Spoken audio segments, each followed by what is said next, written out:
Here we go. Hottest coach in the world right now, Brent Arckey. How you doing, man? I'm doing all right. I appreciate it. I say that in jest, but there's some truth to it. I mean, when you've got the number one swimmer in the world, man, all of a sudden, all eyes are on you, right? Sure, I guess, but you kind of just try to stay in your own world and stay in your lane and keep working hard with whatever you've got in front of you. I mean, I guess more people have reached out to me than ever, and it's just an added piece of management, I guess. Yeah. Well, it's not going to go away anytime soon, but yeah, look, I know of you. I don't know you, and I think that's probably a testament to the way you coach. Is like you do things where you work hard, you just get it done, and you're not flashy in that sense, but when you start breaking world records, it's different, right? Like that becomes flashy because everybody's like, well, what are they doing? What's he doing? Who is this guy? What's this program? All of a sudden, the swimming world eyes are on you, and everybody wants to know what's going on. So, in terms of your own personality and your own philosophy, how are you going to handle that? Now everybody wants to know who you are. It's certainly going to be an adjustment. It's not my style. My style is kind of stay under the radar, take care of the people that are around me. That's probably one of my biggest. I think probably one of my biggest attributes is I try to be good to the people around me, whether it be my athletes or my employees, or that seems to be a big focal point for me. So making sure that I stay true to that is my plan. Certainly, this doesn't come without some notoriety, but I think that it needs to continue to be about the athletes, and I'm going to do my best to make sure it stays about my athletes and about Summer and their journey. I mean, I'm kind of the bus driver on this thing. They tell me where they want to go, and I'm hoping that I can drive the bus, or maybe even better, I'm just the guy in the back, helping them decide which way to go. And they're driving the bus. So. That's a good analogy. I used to always consider myself at times like a concierge at a hotel where you check in and the concierge takes your bags to your room and helps you unpack a little bit. And that's kind of the way I always thought of coaching in that sense. So I would agree with that. But I do want to know you a little bit. Like I'd love to know some of your background. Like so, and I'm sure other people would too. So like, how did you get into the sport? Were you a swimmer yourself? How did things come about for you? A lot of screwing up, I feel like. I think like a lot of us that end up being successful coaches or somewhat successful coaches, like we probably learned a lot more what not to do along the way. I grew up a couple of different places, but mainly in Florida. I started swimming in Jacksonville, summer league in Jacksonville, Florida. My first coach was Mike Heath. Like first big coach, I guess, at a summer league was Mike Heath. He was '84 Olympian. I remember him being at our elementary school, showing everybody his medals and all of that. So that was kind of like some of my big first memories of swimming. Our summer league meet was held at bowls, so you started to learn about that kind of stuff. Then I moved to Orlando, and I swam at Trinity Aquatic Club, Trinity Aquatic team at the time. Bill Peak was there, and then Mitch Ivey after that. And then, so two extremely successful coaches in and of themselves. I was just a little guy, probably 11, 12, 13.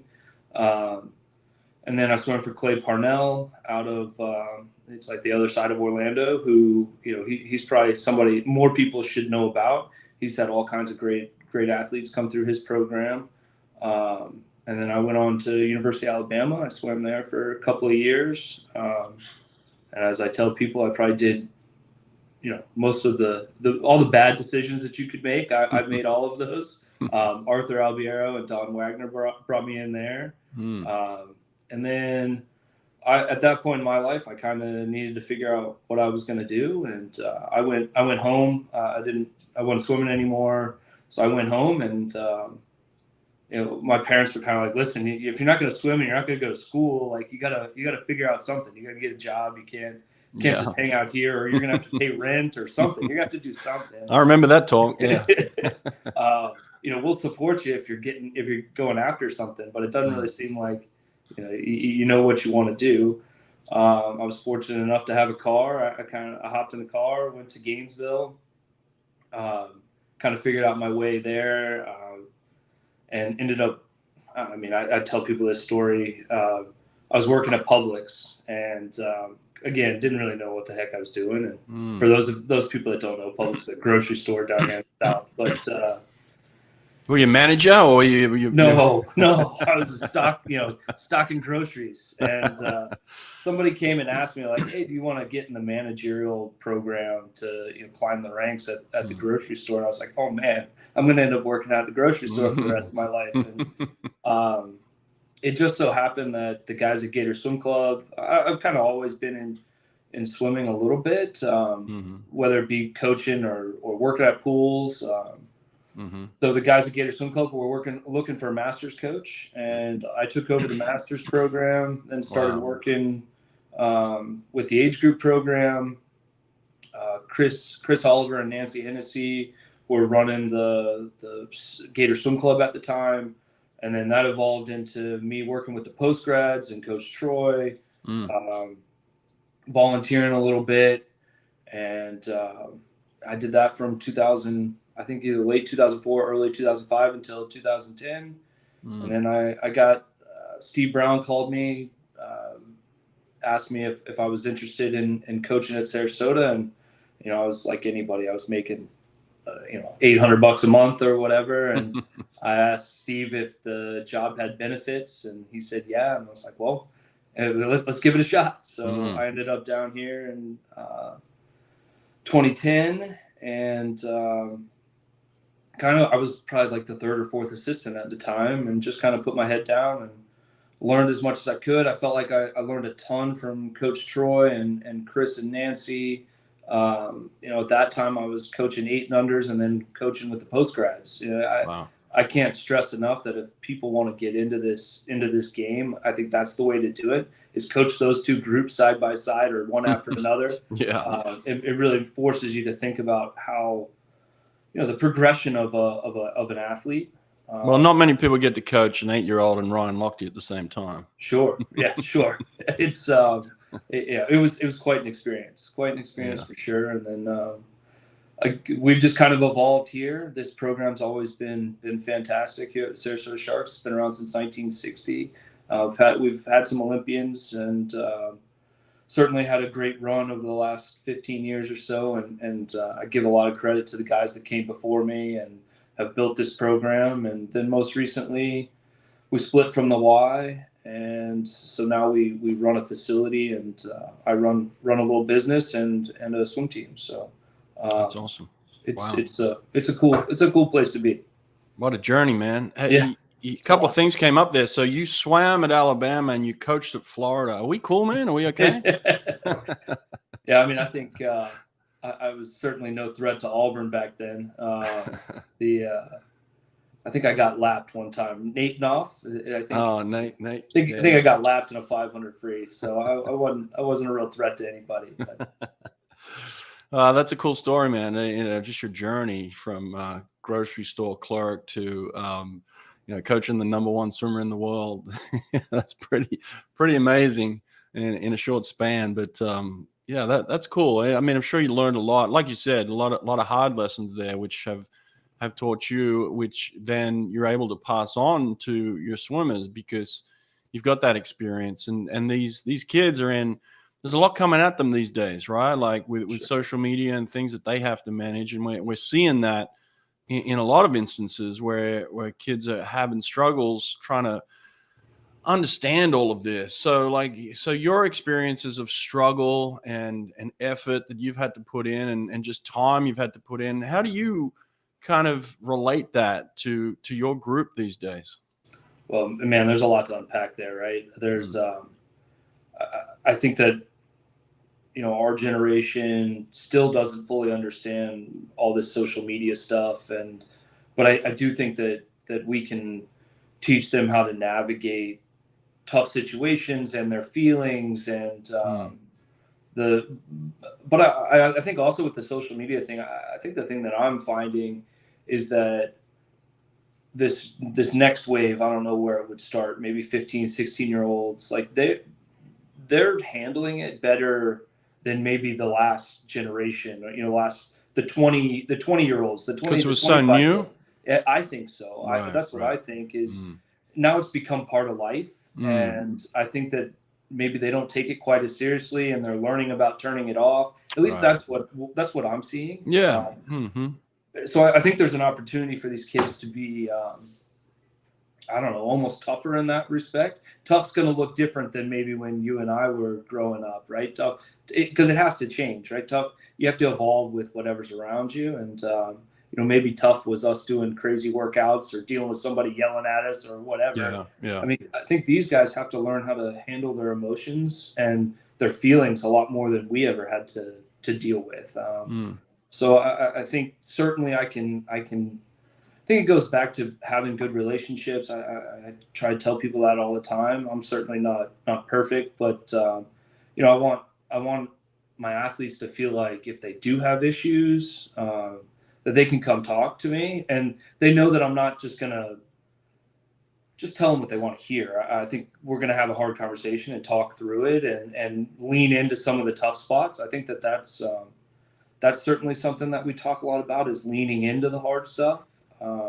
That's interesting, because that's different than how you were, you know, influenced, even as a swimmer, and maybe as with some of your mentors. So, you know, some of your mentors are known as pretty tough characters, right? Sure. Like, and hard taskmasters and that sort of thing. So is it just a part of your personality that is different than that? Or did you have to make a mental switch to say, all right, we're in a different era now. I can't be yelling at these kids. I'm not, you know, based on some of my influences and maybe the way I was, you know, taught. Like, sometimes you are a product of your environment, right? Like, Sure. you just say, well, I see that, that's how I'm going to do it. So you've obviously had to make some switches there, right?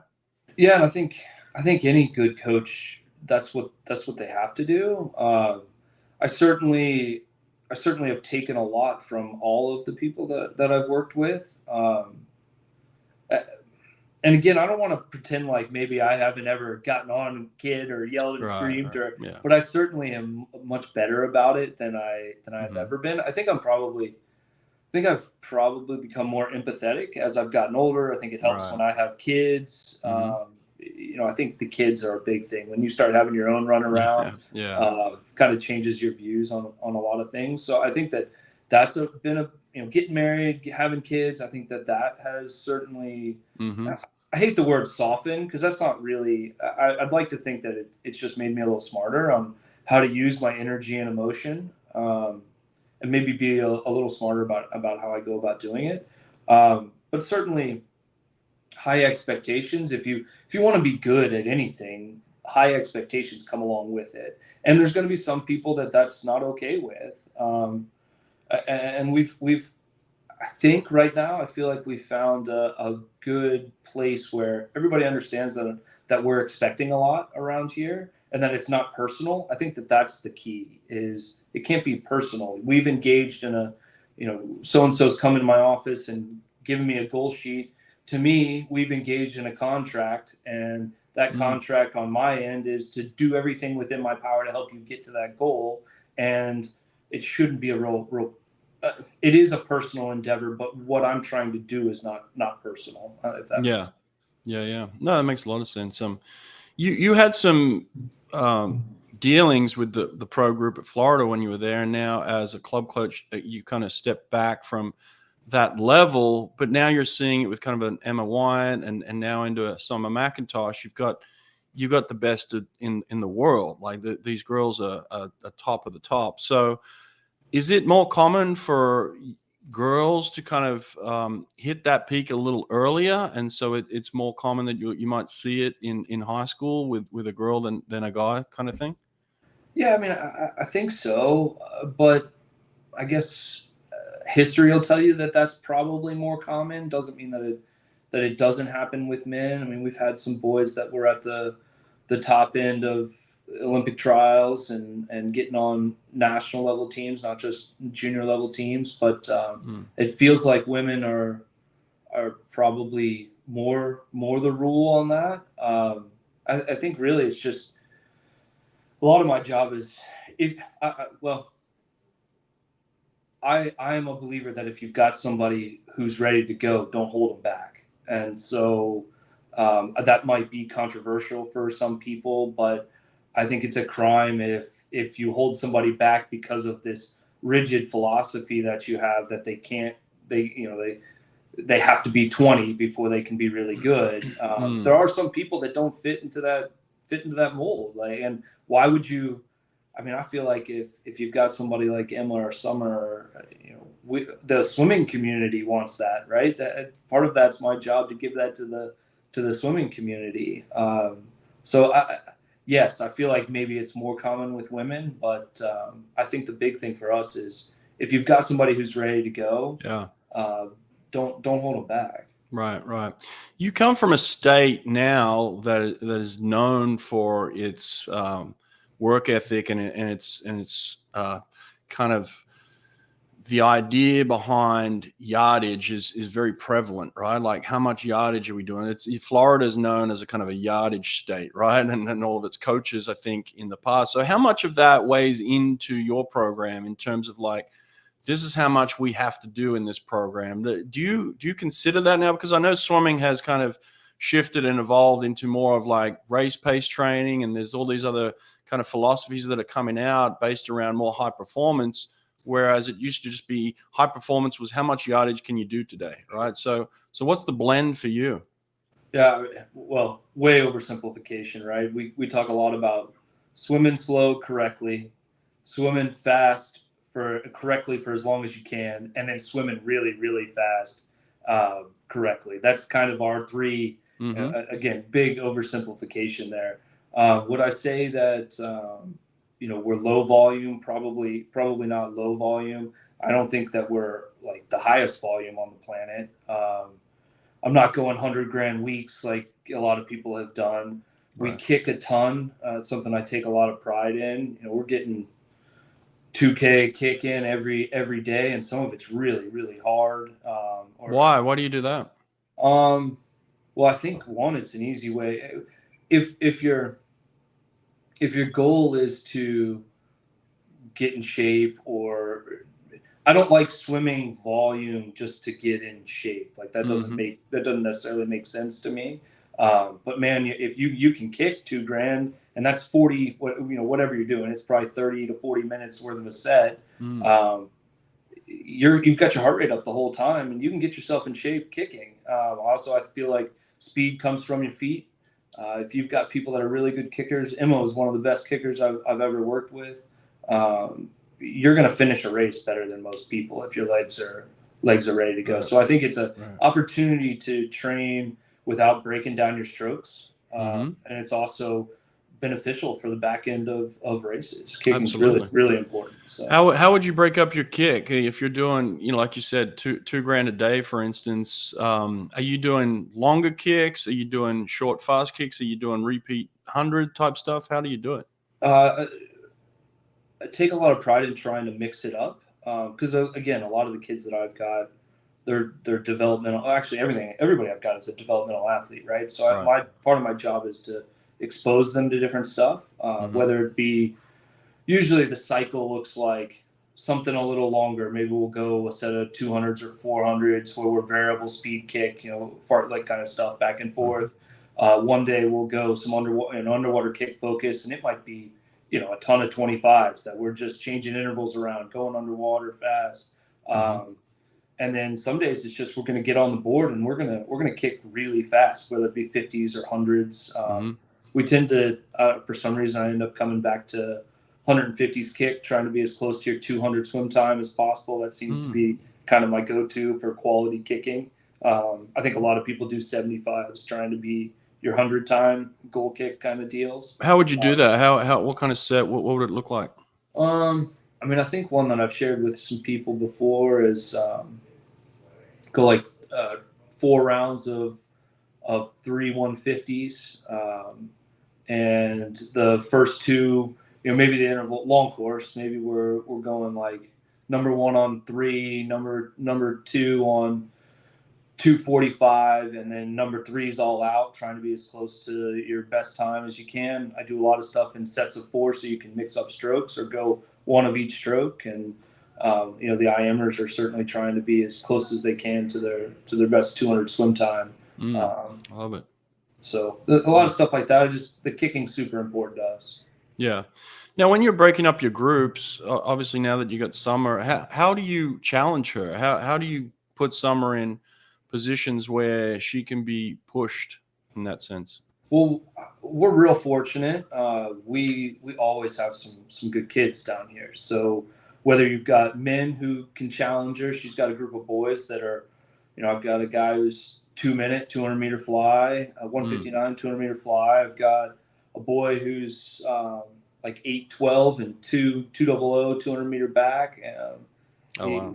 So we've got boys that can always challenge her. We've got girls that, we've got a 230 200 breaststroker. We got a 159 200 freestyler. We got one of the best milers and distance swimmers in the country, 18 and under. So there's always opportunities for people to race. And then part of my job and part of what I try to teach some of these kids is you want the next group of kids coming up to be challenging you in a couple of years, especially when you're talking about women and boys working together in a group. Those freshman boys, they're going to be totally different in 2 years. And so I think valuing a group that can challenge each other makes it so that those older men and women, but especially women, want to start seeing those young boys get better so that they have somebody to train with as well. So right. I think there's just a lot of pieces trying to create a culture where racing is acceptable and encouraged, and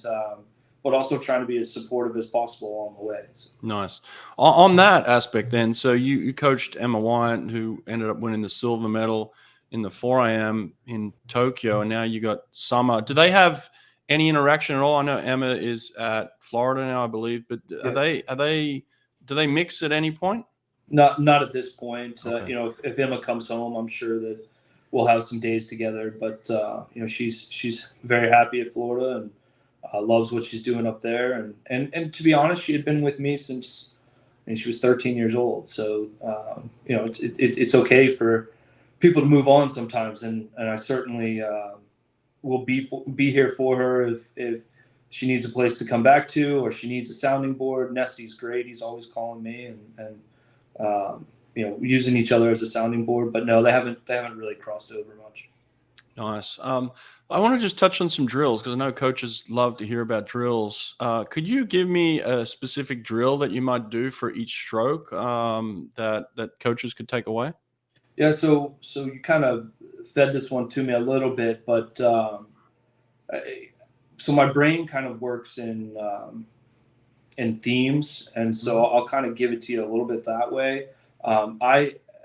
I have some things that I like to do, and I also like being able to be creative. I think sometimes we get really rigid about drill progressions and all that kind of stuff, but I would say that as I've gotten, I think, more experienced, there are certain drills that work for some people and that they probably aren't as relevant for others. And so I think for me, the overarching theme is find the pieces that you want to work on, break them out for a little bit, and then I'll give you a couple of examples, I guess. And then do those drills. I'm not a real believer that drills need to be done. I think there's a point in time where you need to do them real slow, get it done right.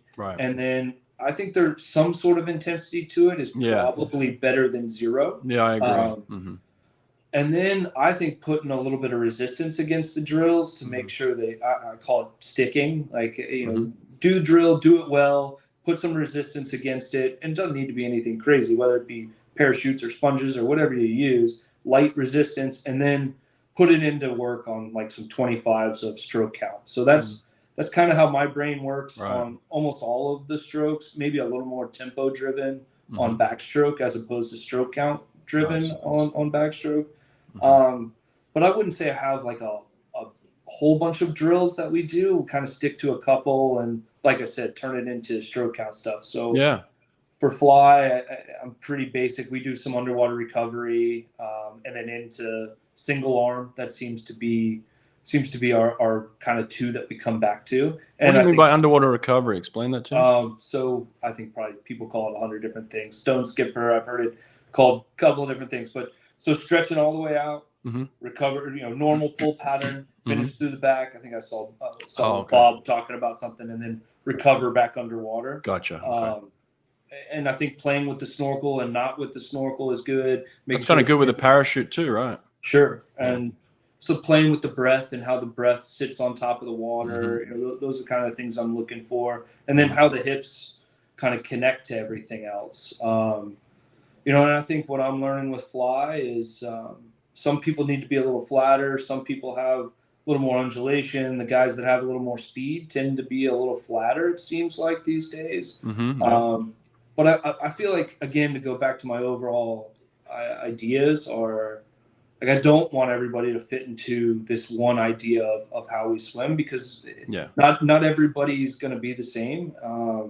So I think some generalities, and then let people kind of find what works for them inside of your little parameters. Backstroke is real simple. We just do a ton of single arm and duck on your head. We use the duck. I know that I think Swim put something out there on, but it's a cup drill. We do a ton of that stuff. Right. And you can go single arm. You can do a little double arm to kind of look where your hands are entering. And then again, I think trying to figure out how much rotation is right for each person. I think, again, longer distances tend to be a little more rotation, it feels like to me. And guys that need more speed are doing the 50, they're a little flatter. Breaststroke, I think, is the one that, man, you can go a million different ways. So I think we're all in agreement that you've got to get to line. How long you stay there is kind of the key. Somebody who's got really good feet might stay in line a little bit longer. Somebody who's a little more 50, 100 oriented, they're going to get to that line and then immediately start again. But the drills that we come back to are like 1 pull 2 kick. Try to do some stuff on our kicking in different positions, whether it be on our back, on our side, underwater, on a board, vertical kicking. We do a lot of different kicking on the breaststroke. And then whatever you can do to get to line, and then breast with free, breast with fly kick. Those are the ones we come back to a lot. And then stroke count, and then trying to figure out where tempo fits into all of that. Stroke count in terms of trying to hold length? Again, I think my opinion, like your 400 IM, your 200 meter breaststroke guys, we're trying to be as long and as efficient as possible. Right. It's almost like breaststrokes turned into, you've got like your 50 and 100 yard guys. Yeah. You've got your 200 yard and 100 meter guys. I think they're kind of in the same box for me. And then your 200 breaststrokers and your 400 IMers are kind of end up being on the other end of the spectrum. I don't know. Does that make sense? Yeah, it's kind of like your 50 freestylers, your 100, 200 guys maybe, and then your 400, 1,500 guys, like just broken up that way. Yeah, I think the sport's just evolved in that way. Yeah. And then freestyle, I mean, right now, again, we do a lot of single arm for freestyle. We mix in some head up freestyle just so people can look where their hands are entering and kind of spatial awareness of their hands. We do a little bit of underwater recovery, same type of ideas we talked about with fly. Are you a believer in bent arm recovery? Do you play with straight arm at all? So I think the answer is yes there. So I think I have found that we talk less and less about high elbow catch or high elbow recovery, excuse me. Everybody's talking about high elbow underwater, but I have gotten less and less worried about, I want it to be comfortable. I want the recovery to be comfortable and quick, as opposed to having to look a certain way. And I think what we've learned too with the high elbow recovery is that some people don't have the ability to get to that position. And then also, if you're going to shorter distances, I think we're all in agreement that opening up a little bit is the way to create a little more tempo. I've been more successful with women opening up a little bit more right now in like that 100 and 200 range. I mean, I think people pretty much know this. We don't have a ton of 50 freestylers down here, but we have had some. I mean, we had a handful of girls go 56 low, 55 mid last summer. So I think opening up, finishing through the back and being connected all the way through is pretty important. Yeah. So, I mean, to answer your question, yes, we've gone a little more open than ever before. Right. So, and then we do a lot of like holding paddles differently. We do that on breast and free. Probably rambling here a little bit, but holding paddles, holding the bottom of the paddles, hold the top of the paddles, creating those opportunities to feel the catch in a lot of different ways. So what's your go-to pieces of equipment? Like, what are the things you want them to have in their gear bag? Oh man, we got a bunch of stuff. So what's in our gear bag right now? We've got a band, we've got an ankle band, and you'll use the ankle band in turn. Will you use a buoy with a band, or use straight band? You know, that's another thing that's kind of changed over the years. We don't use the buoy a whole lot for pulling anymore. I think, you know, I don't know how it was for you, but in my day, it was put the band buoy paddle on. We could go all day, every day. I have found, I like trying to find ways to force people to do things. Force might be a strong word, but like encourages people to do. So band around your ankles, you got to get a high elbow catch on freestyle. If all you've got it. I think you have to use it sparingly, be careful with it, but band, we do a lot of band only stuff with freestyle and backstroke. If your legs are doing that, you better get a catch on the water real quick, or you got to be digging holes. I think it's probably just another version of resistance work, right? It just, there's a lot of ways to do it. So we've got band, we got a small buoy. We don't use like big old buoys anymore. Most people carry fingertip paddles, a small set of paddles, and a big set of paddles. Okay. Snorkel, tempo trainer. Let me ask you something quick real there. So give me an example of when you would use each one of those three levels of paddle. So the fingertip paddles, I think, are great for, again, going back to that high elbow catch. If like we do some in the water tubing stuff, we usually use some fingertip paddles with that. I think it just forces you to get that elbow up, really holding on to water.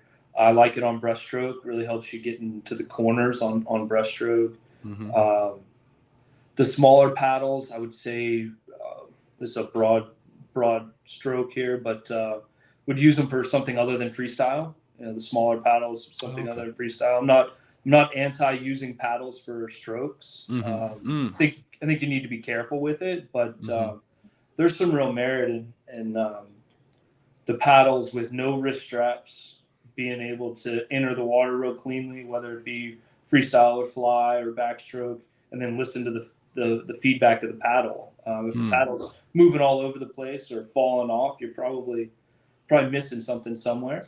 Right. And then the big paddles are more for maybe if we're going some breathing pattern stuff, or maybe a little lower intensity, and you want to have some sort of strength component to it. That's usually what the bigger paddles are for. Okay, cool. Thanks. Sorry for cutting you off there. No, all good.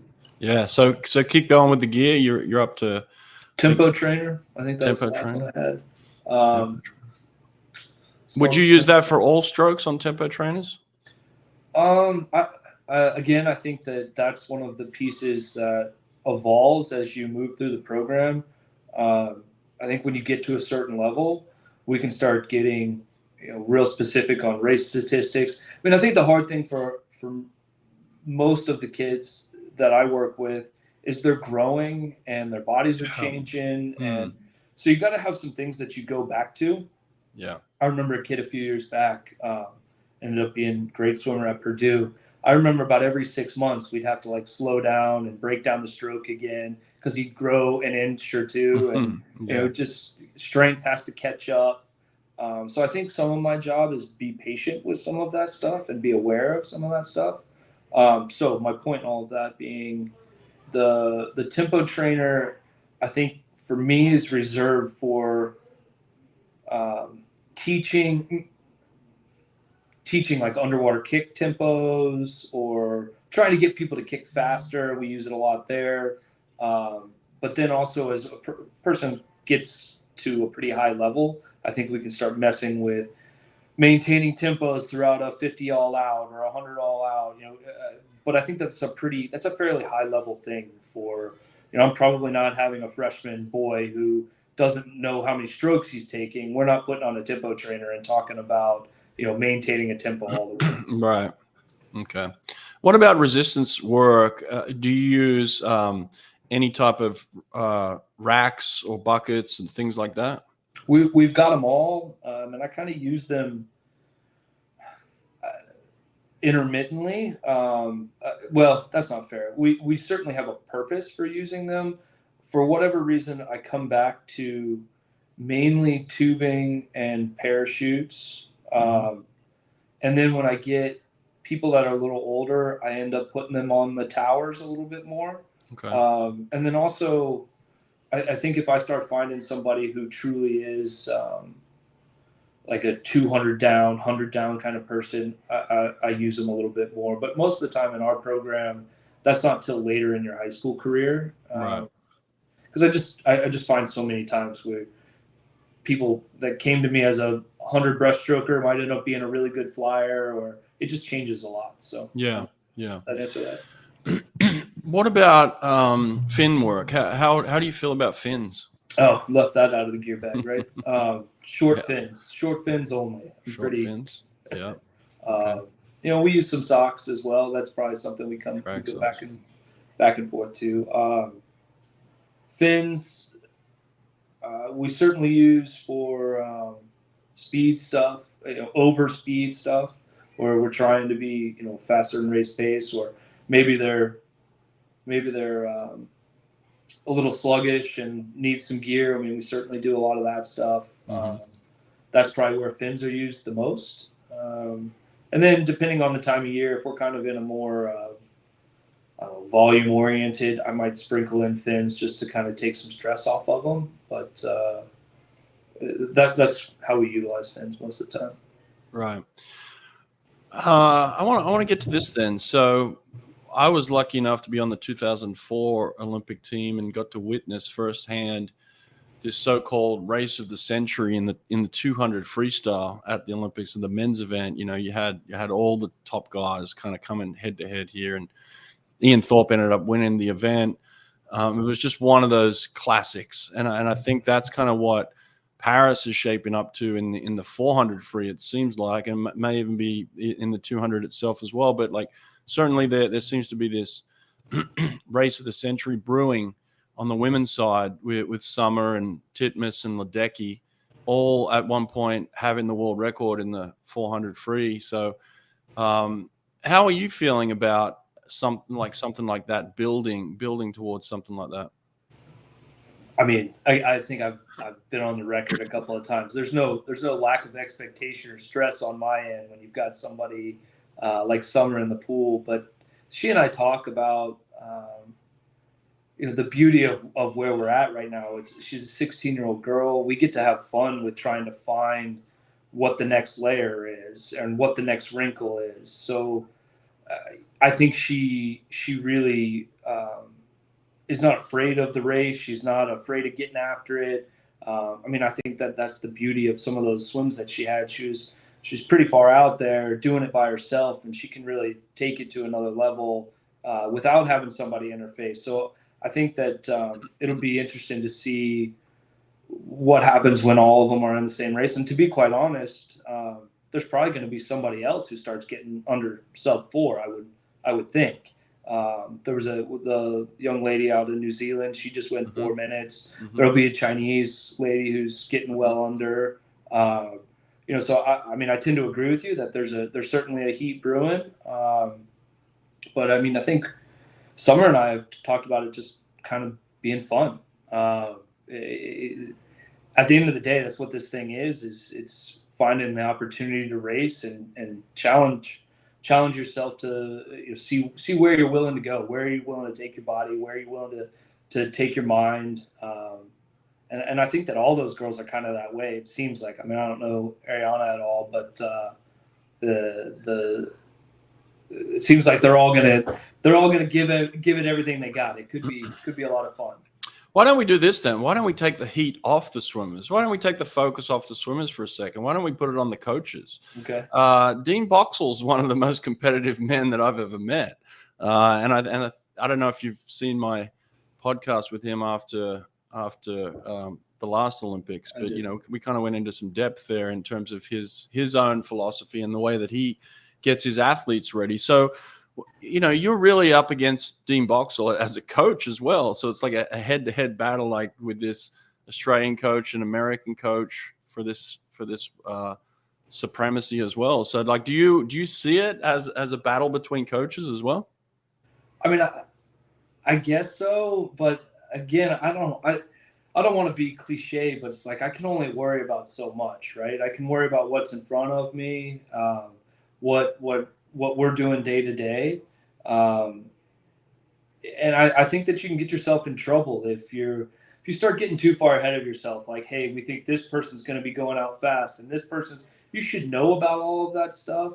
But I think that our game plan is our game plan, and it's probably not going to change. But I also, we're going to train our game plan and get up there and race, and we're going to talk about not being afraid to throw it out the window if you need to. I think that's the beauty of racing, and I think that everybody as a coach, you just need to be a little careful with being so rigid about race plans all the time. Like sometimes you got to just get it done. And I think that's what we talk about is hey, this is our general race plan, but don't be afraid to make a move if you need to make a move. So, right.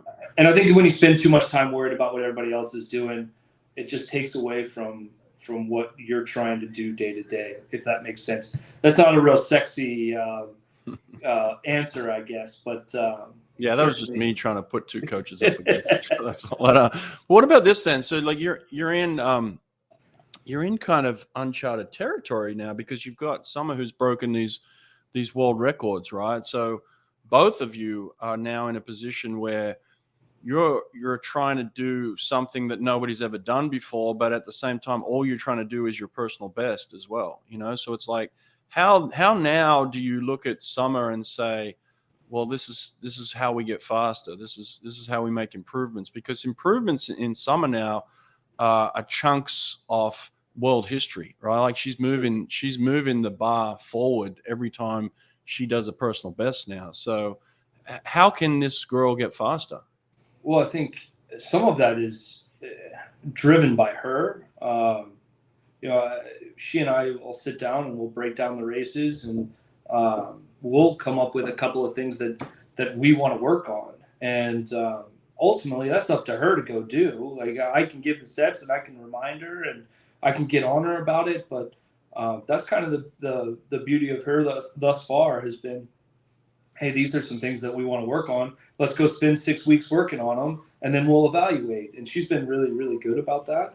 I don't see that changing just because your best time is the world record now. I think that she's 16, right? I'm not going to put any constraints on her. I'm not going to put any of my, my perceived. The sky's the limit, I guess. Whatever we want to do, we can go work on, and if it doesn't work, we know what works. And again, I think I kind of talked about it. That's kind of the fun part. Is you are the world record holder, so now, in a weird sort of way, I think there's some pressure off. Like, you can go try anything because you can't just go pull all of the. I guess if you're trying to climb the ladder, you would be pulling a bunch of people's times, looking at how they split everything, look at it how. Right. Now you just get to try new things and see if they work. And for me, I think that's fun. I try not to make it that heavy. I don't think that she feels like it's that heavy. The only thing that I get pissed off about is like when a reporter asks me if we're disappointed in a world junior record. That's kind of stuff that drives me insane. Yeah, it's nonsense. Idiot. Just walk away from that one. Wow. No, the way I'm looking at this is, do you know something that we don't? Like, do you see her in practice and see the times that she just went and think to yourself, oh, that's great, but she's not even scratching the surface? Like, do you see the potential in her of like, holy hell, this girl could be so much better? Yeah, sure. And I think that that's probably my I think it's probably annoying to some people, but not only my personality, but my job as a coach is like, I'm always talking about, let's just get better.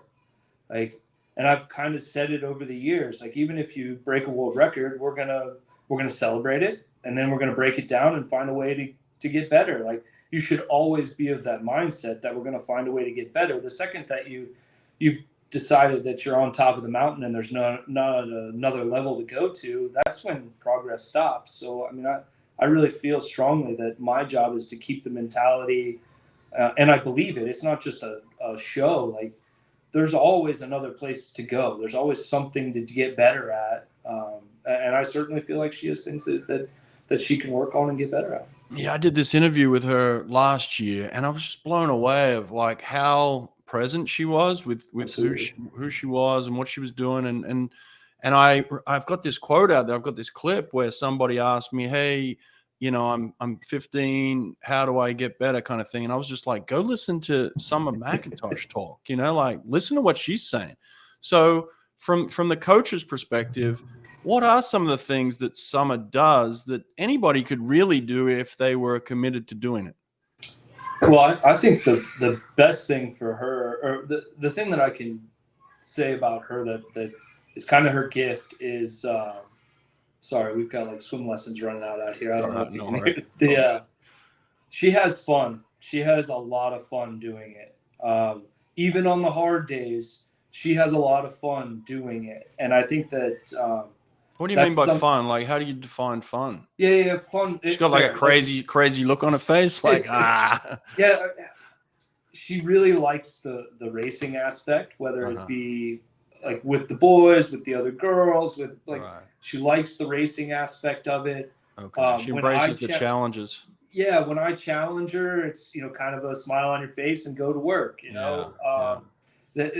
I think that's the thing that I would tell the rising teenager is just continue to learn how to enjoy all of it. And there's going to be good swims, there's going to be bad days, there's going to but enjoy it. And she just does a really nice job of enjoying. Again, I don't want to sit here and just throw around cliches for an hour, but she enjoys the process a lot. And then I think she enjoys race day even more. And I try to convince everybody that I think there's a lot of people out there that work pretty hard during the week or weeks, and then forget that you almost have to work harder on race day. Like, they think because they worked hard for 5 or 6 weeks that you're gonna jump in and just go best time. Like, you gotta work just as hard or harder at the swim meet. Give me an example of that. What do you notice when you just went up to Canada and she broke these world records? Before that happened, what did you notice that gave you an indication that something special is about to happen? I think that consistency is probably consistency in high-end efforts. Like, I think there's probably, and you've probably seen it in your coaching, there's a lot of people that can get up in the morning, have a cup of coffee, be juiced for a swim practice and knock out some great broken set or whatever it may be. Right. But the ones, in my experience thus far, the ones that take the big jumps are the ones that on that, the guys around here I'm usually on my ranting on Friday mornings because nobody really wants to be there on Friday morning, right? Mm-hmm. Everybody's dragging in on Friday morning. Right. The people that are really good, even on those Friday mornings, and then turn around and do it again on Saturday or, week after week after week, those are the ones that usually take the big jumps. Right. And I think that that's what I would say is that, man, she's really consistent, and I'm not surprised because I've seen a lot of it at swim practice. All right, do this then. When she's having a bad day, which is rare, how does she respond to that? I mean, normally it's a conversation. She's like, "Yep, wasn't very good," and then it's like, "All right, we'll see you tomorrow," and that's kind of the end of it. It seems so simple, but I wish every teenager would understand that. It's like it's not personal, and it's not the end of the end of your career because you had a bad day. It's like it's just another part of the process. It And seems simple though. That seems very simple, and you're right. I've seen this in other champions as well. But why is it so difficult for people just to grasp that concept of like, okay, had a bad day, walk away, see you tomorrow, kind of thing? Like, why is that so difficult? well, I mean, hey, we could probably sit here and talk about society stuff for a long, for another 2 hours. I Right. think some of it is some of these kids, they've got so much pressure, and they, Yeah. whether it be, hey, I'm trying to get a scholarship, Right. I'm trying to get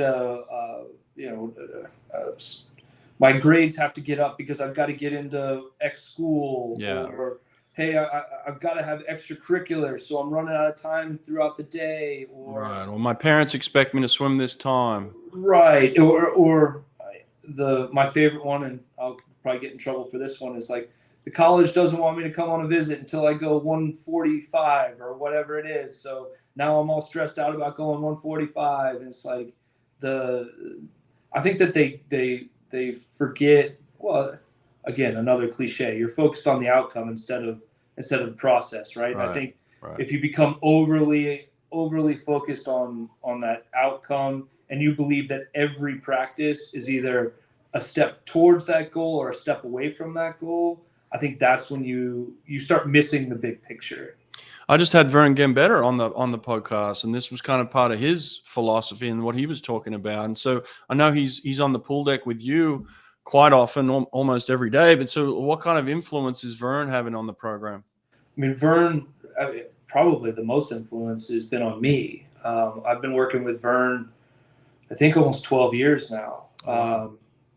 He's here in Sarasota. He's worked in various capacities with us over the years, but I mean, the main thing has been he's been a mentor to me, Yeah. and I think in a good way, because he's been maybe different, because his expertise comes from like track and field, and he's been exposed to a lot of sports, but he was track and field as a coach. So I think mixed with some of my other mentors, it's just a good mix of philosophy that's been really, really good for me. I think that what he's taught us or brought to us here is obviously athleticism has become, main focal point of what we're doing. And my staff has been great about taking some of his philosophies and teaching it to the 10-year-olds. So over the 10 to 12 years that we've been doing some version of his program, we now see kids that are coming into our national group that are completely different athletes than what we were getting 10 years ago. And just because they're healthier, they can jump, they can lift heavier. I mean, just everything. They're just better athletes all the way around. And then Vern, the beauty of having Vern with us is it is completely interwoven. The strength and conditioning and the swimming are interwoven. And so for me, if we have a bad week or even a bad day, I can call Vern and go, hey, this is what I'm seeing. And Vern goes, all right, let's give it one more day. And then if it's like 2 or 3 days of it, he's like, all right, let's back off here. Hey, let's make some changes here. Or if I go, hey, we've got a breaststroke issue. We feel like our breaststrokers aren't very good and they need their legs. Like, okay, fine, we'll take them, and we'll take them off of some of the squats or some of the lunges, some of the leg work that we're doing in dry land. Like, I think that's the invaluable piece with Vern, is that he and I have been working together for so long and so well that he understands that the main goal is to swim fast, and I understand that without the athleticism, we're not going to be as good as we need to be. Right. But that at the end of the day, it's about swimming. So, right. it's been great working with a strength and conditioning guy like that. Right. Let me go back to philosophy a little bit here. You know, in terms of coaching IM, there's a couple of different ways that people kind of break it up. Some people like to get their athletes to become better at the 200s of strokes, and others like to just go straight IM training. What's your philosophy when it comes to that on the IM side of things? So, all right. So this is a big one, and for me, it's a big one. I think that there's a time and place for all of it. I think early season, hitting all the strokes and making sure you're making the adjustments early in the season from a mechanics standpoint is really important. And then putting some volume in so that you know that those strokes have made the changes that you want. Middle of the season, I like splitting the strokes apart. So like I'll spend a day going fly back, a day going back breast, a day going breast free. And then later in the season, we'll combine them a little bit more. I mean, I'm a big 100 IM guy because you can do all the details well and the back to breast turns well. But I would say that we don't do a ton of, like, I'm not going a set of 200 IMs or 400 IMs very often. It's more breaking the strokes up and then putting them back to back so that you can so you get better at going from fly to back or back to breast to free.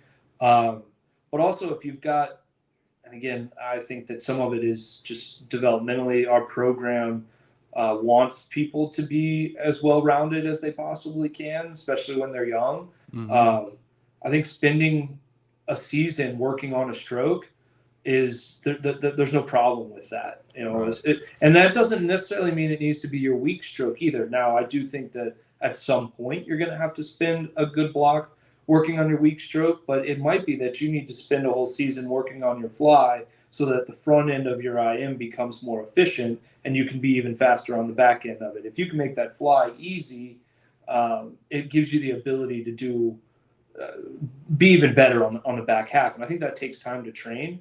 You know, I think that's the beauty of IM training is like there's always something to work on. But I think it's also challenging to try to fit all those pieces into a week as well. What about your philosophy on back to breast turn in terms of just the Sarasota Sharks? Do you have a turn that you teach and try and hold people accountable to? What do we call it? We call Hawaiian turns back to breast turn. Like what that we go the crossover turn. Crossover, okay. Yeah, we go the crossover turn. And how do you teach that? That's a tough one to teach. I try to keep it simple. We just talk about, I mean, when we're first teaching it, we just teach them to come in almost on their back and then get their chin to their chest and treat it like a turn.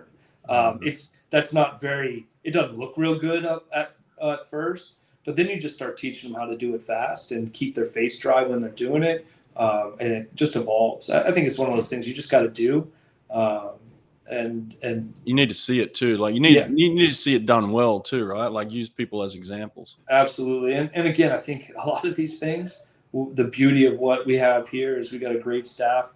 If I feel like I've gotten a bunch of kids in our top group that don't know how to do the back to breast turn, I can go to my coaches that are coaching the groups below me and go, this is a technique that needs to be fixed before it comes to the top group or the senior program for that matter. So I mean that's the fun part about running a team. Let me ask you one more question about the best swimmer in the world right now. How do you pick her event lineup? Are you looking at Worlds as kind of the prequel to the Olympics as a test event, or are you looking at Worlds separately, completely separate, or you know how are you picking her events now? Yes, certainly we've had some real in-depth conversations about that.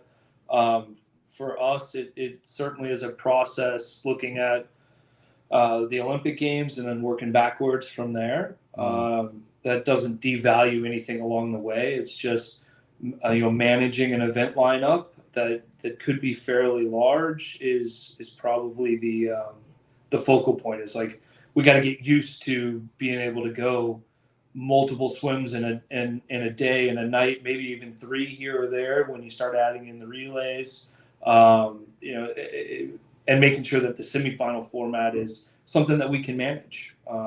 So I think that this will certainly be her first opportunity to run a large. She did it last summer as well, and just fine tune this summer. And hey, do we need to do more warm up? Do we need to be a little higher volume leading into the meet? Do we need to go a little less, but you need to do a little more during the meet? Like, those are the things that we're talking about. And I think uncharted territory for everybody is now we've got a 9-day format for the games. So, you know, it's a week and a half of swimming.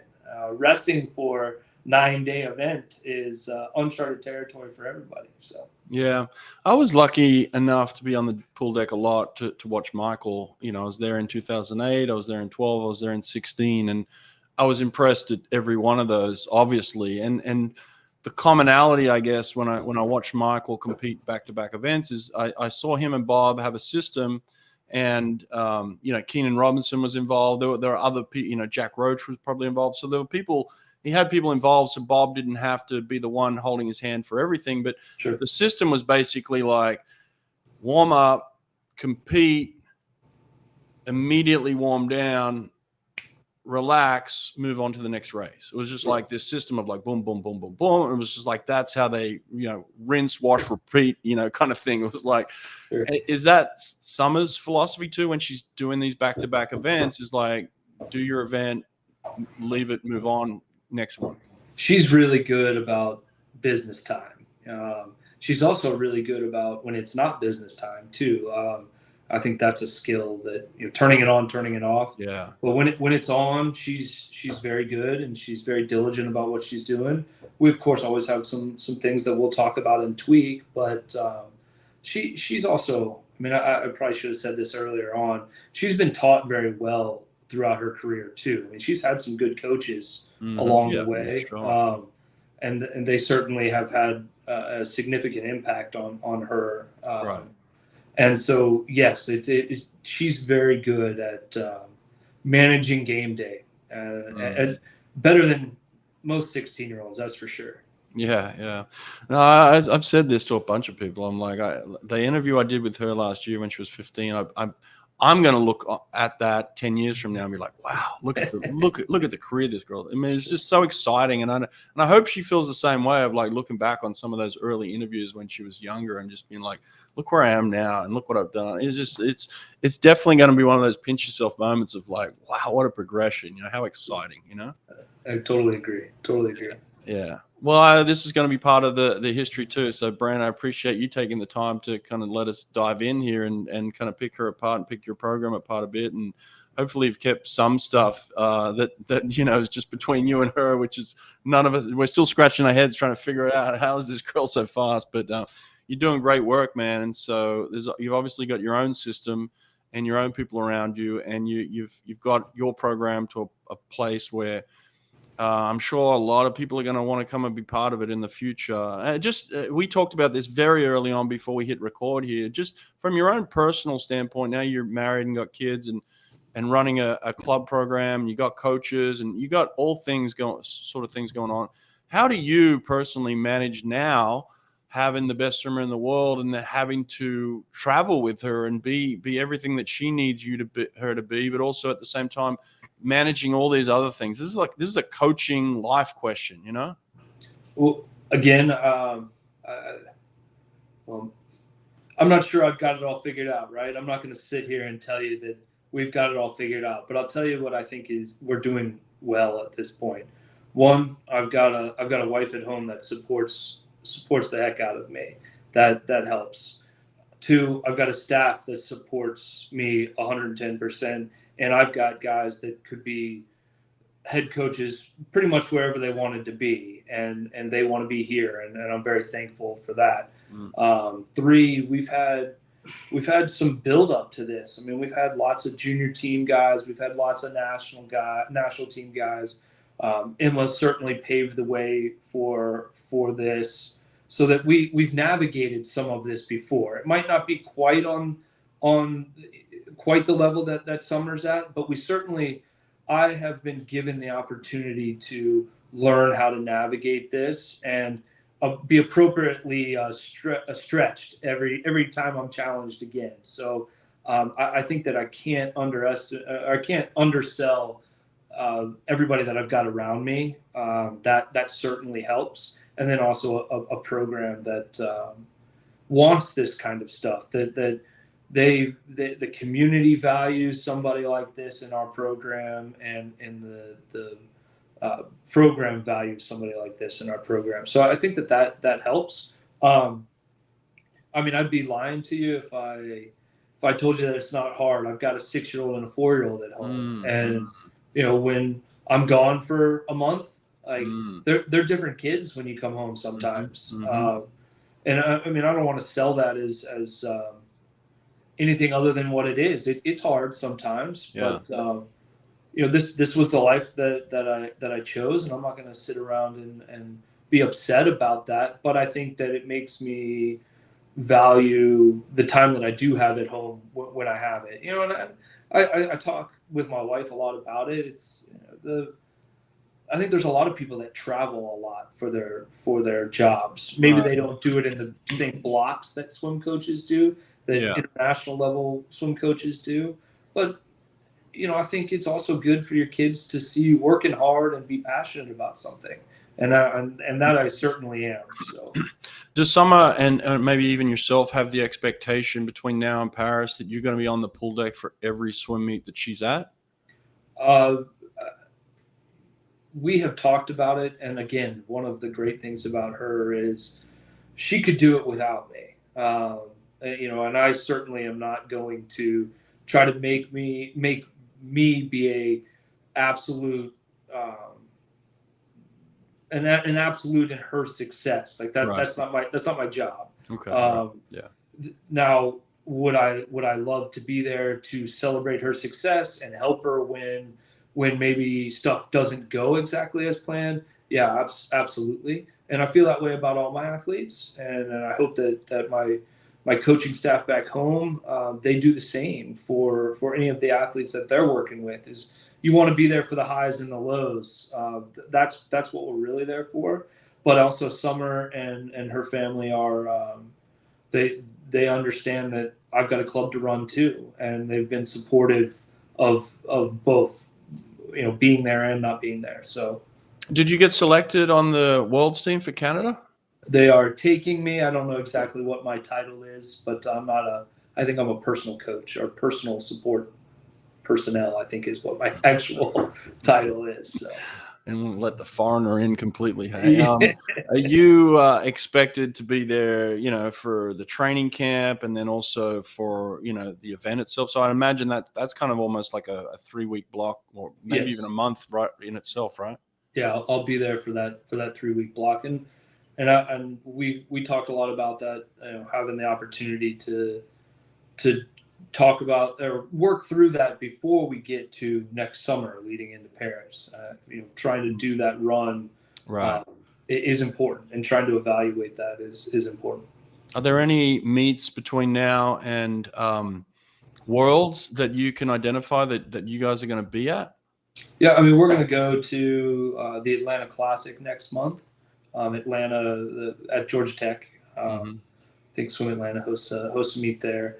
And that'll be kind of a tune-up. And then we may do some stuff at home, but it'll be fairly low-key. Of course, I've got my U.S. trials guys that are getting ready for trials into June as well. So, what about like a Man Nostrum tour? Would you ever did you consider that, or it's not really on the cards? So, not at this point. I think we certainly would. Again, I think some of this comes back to philosophy. I've got a 16-year-old here, and I think the ability to put in a good block of work is now.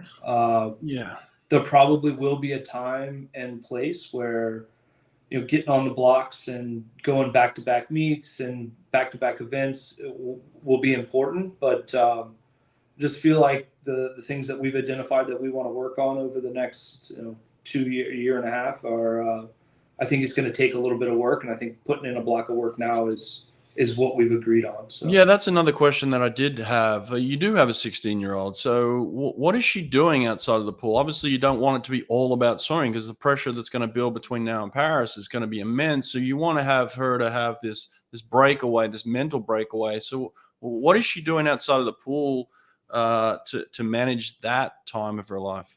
I think that her family does a good job of managing this stuff, and they encourage her to unplug from the phone and all that. I think she does a pretty darn good job, and she's Is she studying or anything like that? yeah, she does some virtual school, and so she's still doing that. Um, and I think she's going to the Taylor Swift concert this weekend. So it's just like any other 16-year-old. Hopefully she got front row tickets. So I think, hey, listen, she's not a normal 16-year-old, but none of these guys, really no swimmers that choose to swim 10 times a week are normal teenagers, right? 9, 10 times a week, it's not a normal thing. Yeah. So, but I think, again, we kind of talked about it where knowing how to turn it on and turn it off, I think, is important, and she does a good job of that.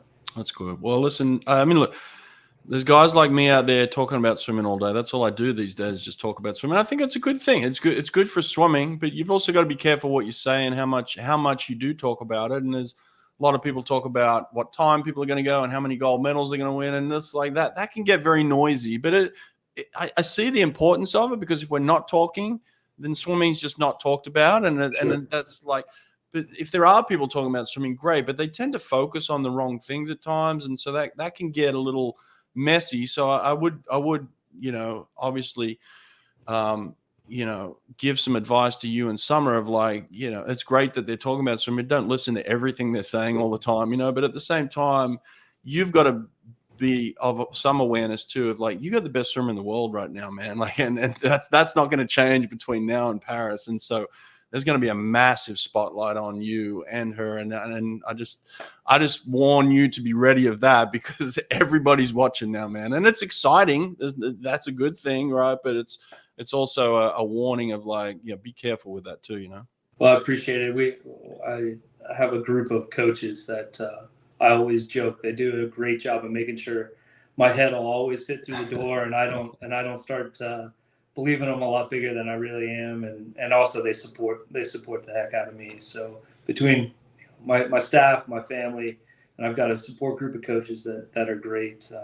I appreciate the advice. Yeah, no worries, man. Listen, I've had the pleasure of being attached to somebody who, did win a gold medal and did break a world record himself, but won his country's first gold medal in swimming history. And I just saw the effect that had on him, his family, his club, his nation. It was like, it was forever changing. And then the effect that it had on me personally too. So I do hope all those good things for you, because it is very, it's such a thrilling experience to go through when somebody does ultimately have that type of success, and it's forever, it's just forever, and it feels really cool. So I hope that for you, man. So good luck with everything. All right. I appreciate it. Can I ask you a question? Mm-hmm. Yeah, absolutely. I mean, how about you? I mean, you say all of that. You have you got a smile on your face talking about it. Are you going to get back into full-time coaching, or are you good where you are? I think you go through phases in your life, right? And I was, I look back on that period of my life and I think to myself, like, what? Like, that happened so quickly. Like, I was 2 years into coaching, and to be fair, I was handed Caesar and some other top athletes. I was handed them by David Marsh. Like, he could have easily just taken the reins on that and said, they're my athletes. And he gave them to me very early. And then Richard Quick came in and basically said, that's your previous relationships. I'm not going to take them off you. So I had two coaches who allowed me as a very young coach to coach and take some of the credit here for this success that we had. But we had success very early on. So within 2 years of me becoming a coach, he had won an Olympic gold medal. So in a way, it was amazing. And it was, I think a lot of that happened for a reason. There's no doubt a lot of my experiences as a professional athlete and one of the fastest swimmers in the world contributed to that for sure. So there was a lot before that happened. It wasn't just like I, picked up a pen and paper and started coaching. That was it. Like there was a lot of background in that. So I guess what I'm saying is that when it happens, it's life-changing. It's amazing. And I think you can get caught up in wanting to have that again. So you chase it and chase it and chase it. And then it becomes this never-ending chase. So again, I would be careful for you. I would give you the warning of like, want it, but don't want it so badly that it buries everything else around you. It buries your kids, it buries your wife, it buries, your colleagues and your team. Definitely want those things and embrace those things, but allow them to be part of where it's at right now. And then when the time is up, don't continue to dig harder. And you know what I mean by bury is like, don't let it become so obsessive in your mind. And I think I went through a period of that, honestly, and it hurt me. And so there was a time where I just needed to step back, and I'm okay with that. And so other people were like, well, why would you walk away from that? Why would you do this? And it was like, because I pushed so hard into things that definitely my ego got involved a lot. And it became like, I need to do this. I need to prove that because I did it once and I've got to show everybody I can do it again and things like that. So yeah, there's a lot of warnings there and a lot of learnings. But I don't regret anything that happened, and the way it happened was incredible. And I want that experience for you. I just don't want you to spend the next 20 years of your life continuing to chase that and then destroy everything else around you. That would be my warning. Appreciate where you're at. And yeah. Look, you got Summer McIntosh, best female swimmer in the world right now, possibly the best swimmer in the world. Embrace it. It's great. It's fantastic. But use the people around you to manage it. Don't be so like you, and you are doing this, which is great to hear. Don't be so like, Summer's mine. I've got to do this and this and this with her. And it's all dependent on me. It's like, you're allowing Summer to be Summer. You're allowing the things to take place, and you'll step in where you need to step in. And you're seeing yourself as part of the process, which I think is where you are as a coach. You've got this experience and you've got this peace of mind, where I was a young coach and my ego was involved in it. So it was like, I needed that self-validation myself of like, I can prove this to everybody how great I am. You seem to be beyond that, and which is a great place to be. And I would highly recommend just continue to stay there, even with the success that Summer's going to have over the next few years. I appreciate that. It's that means a lot coming from you, so I appreciate it. Yeah, a lot of learnings, man. I'm always available to chat anytime offline too. If you want to, if there's any struggles, you say Summer has a bad day, and what do? You sit there and talk about it. If you as a coach, I found coaching can be very isolating at times, and you don't know who to turn to, and you don't really know who to open up to. And I think the beauty of my position now is I've been through that, but I'm also out of that. And so I do have a lot of coaches reach out to me now. And I'm like, why didn't you reach out to me before? It's like, because we were competitors before, we were this and that. And it's like, so I do see myself now as somebody that can just be a sounding board if you ever need it. All right.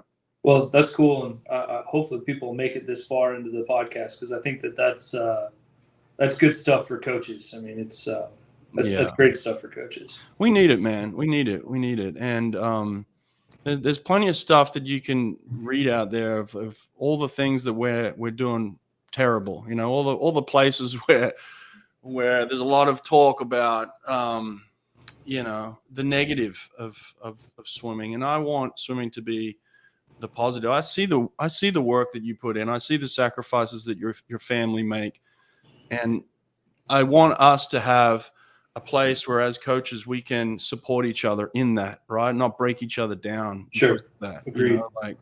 Like there's going to be a lot of jealousy of people think, why has he got the best swimmer in the world? He's just a club coach or whatever it is like, why him? And so then there's going to be an attack of like, people wanting what you have type thing, where it needs to be more of a support of like, hey, that's amazing that he has the best swimmer in the world. How can we support him? How can we elevate him, help him with his family, help him with his coaching? There should be volunteer coaches who say, hey, listen, when you're off the deck, Brent, I'm going to come in and I'm just going to be there for your team to help your team.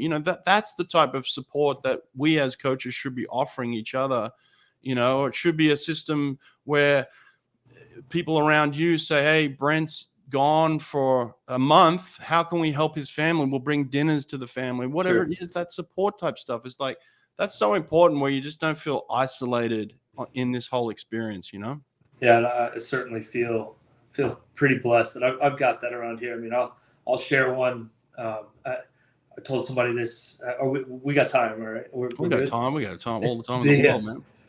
I feel like life always brings you back to equilibrium. So, like, world record. Next day, my daughter fell at gymnastics and broke both bones in her arm. Yeah. And it's like, I feel like I got to get home, right? I got to get home. And to my wife's credit, she was like, "You are not coming home. You are staying." But in all fairness, my village of people, my parents, my good friends here, they all rallied around my wife. My wife had to, we live in Sarasota, so we had to go to St. Pete to get some help. And so she had to take an ambulance ride up there. So we've got friends driving and going and getting her at 2:00 in the morning in St. Pete. That doesn't happen without the support of friends and family and a community. And then on top of it, I've got, Martin Wilby came down and took my group for a week. So, exactly. There's certainly a place for all of that. And that's what I mean. I agree with you. Yeah, it sounds like you've got Sarasota in a good spot. Sounds like you're doing all the right things, man. Keep doing those things. Don't ever get away from that where you push people away for the support side of things. Keep that support level there. That's really important. And it's gonna make everyone else around you feel loved. It'll make your wife feel loved, your kids feel loved, your other team, the kids on the team. When you're with Summer, sure, there's going to be some jealousy of like, oh, coach is away with her. Like, why isn't he here on the deck? There's going to be some of that. But if you bring in somebody who gives them some love while they're there, it's like, oh, coach cares about us because he's put someone else in this place where we can get the attention we need. So things like that they just go a long way, Just quickly back to your original question, would you ever coach again kind of thing, is like, my intent in my mind is like, Australia has been awarded the Summer Olympics in 32 in Brisbane. So I'm going to go through a period of my life where I'm working at an app called Any Question, and I'm very happy working in the tech space with the app, and I'm going to see that through for a number of years. I do see a point in time where I do go back to Australia at some point and have some sort of coaching capacity in the lead up to the 32 Olympics. So like I'm looking 5 to 8 years down the road of like, maybe there's a possibility there, but between now and then, no intention at all. But I'll just keep doing this. But again, I love this support thing. I love being somebody that can just chat with guys like you, because I'm envious of where you are in your position, because I think it's incredible. Like, man, who wouldn't want to have the best swimmer in the world and one of the best club teams in the country? Like, that's incredible. But I also see the dangers of all that. I've been there, done that. So I do want to, be there for all that if you need me, you know what I mean? So yeah. I appreciate it. Yeah, man. Listen, good luck. I'm going to be screaming from the sidelines for all your success, man. I wish you nothing but success. Okay. I appreciate it. Thanks for the time. All right, Brent. Take care, man. All right. Have a good one.